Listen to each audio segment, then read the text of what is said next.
பெரிய வியாழன் ஆராதனை 4.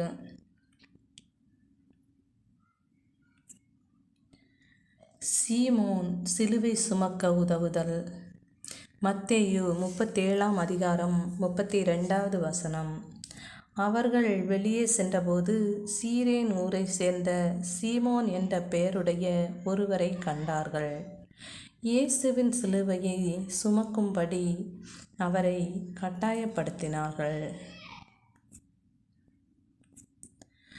நாளெல்லாம் வயலில் உழைத்த பின்னர் வீடு நோக்கி வந்து கொண்டிருக்கிறார் சீமோன். அவன் ஒரு யூதன், சீரேன் எனும் ஊரை சேர்ந்தவர். இந்த சீரேன் எனும் ஊர் லிபியா பகுதியில் உள்ளது. அங்கு பல யூதர்கள் குடியிருந்தார்கள்.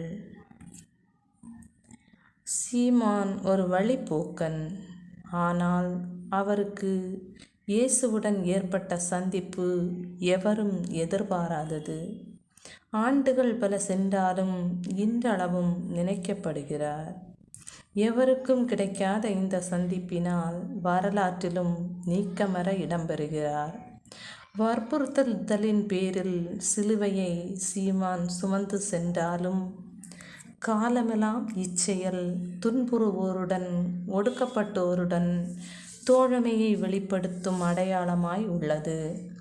குற்றுயிராய் கிடந்தவரை கண்டதும் மறுபக்கமாக விலகி செல்லாத நல்ல சமாரியர்கள் இன்றும் பலர் உண்டு. துன்புறுவோருக்கு உதவிட, அவர்களை தூக்கி நிறுத்திட, துணையாக இருக்க முன்வருவோர் பலர் உண்டு. சிந்தனை.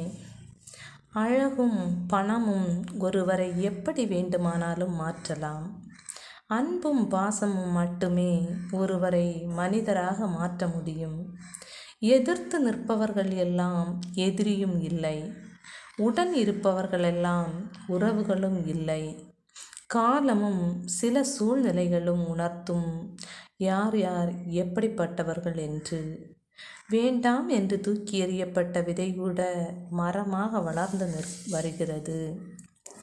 உன்னை தூக்கி எறிந்தவர் மத்தியிலிருந்து எழுந்து வா. வாழ்க்கையில் உன்னை வெல்ல யாரும் இல்லை. காரணம் இல்லாமல் நான் வழிகளை தரமாட்டேன். வழிகளை தந்தாலும் வழிகாட்டாமல் விடமாட்டேன் என்கிறார் பரமன். உளிபட்ட கல் சிலையாவது போல் வலி கொண்ட மனம் வலிமை பெறும். நம்பிக்கையோடு செயல்படு, நல்லதே நடக்கும். உடலும் உயிரும் சொந்தமில்லை. உற்றார் உறவினர் சொந்தமில்லை. ஓடி ஓடி உழைத்த பணமும் சொந்தமில்லை. ஆசைப்பட்டு வாங்கிய பொருட்களும் கூட சொந்தமில்லை. ஆனால் நீ வாழும் நாட்களில் நீ செய்த பாவமும் புண்ணியமும் தான் உனக்கு சொந்தமானது.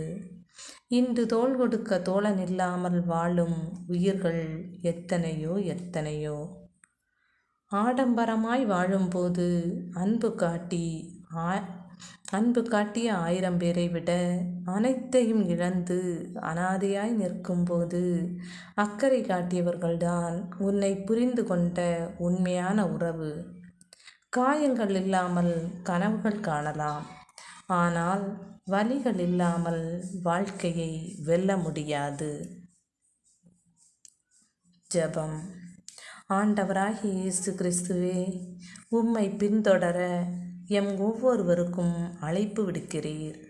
சுமைகளை தாங்க முடியாமல் சோர்ந்து வாழும் மனிதரை எழுப்பிவிட, பிறரது சுமைகளை தாங்கிக் கொள்ள நல்மனம் தாரும். ஆமென். தேங்க்யூ.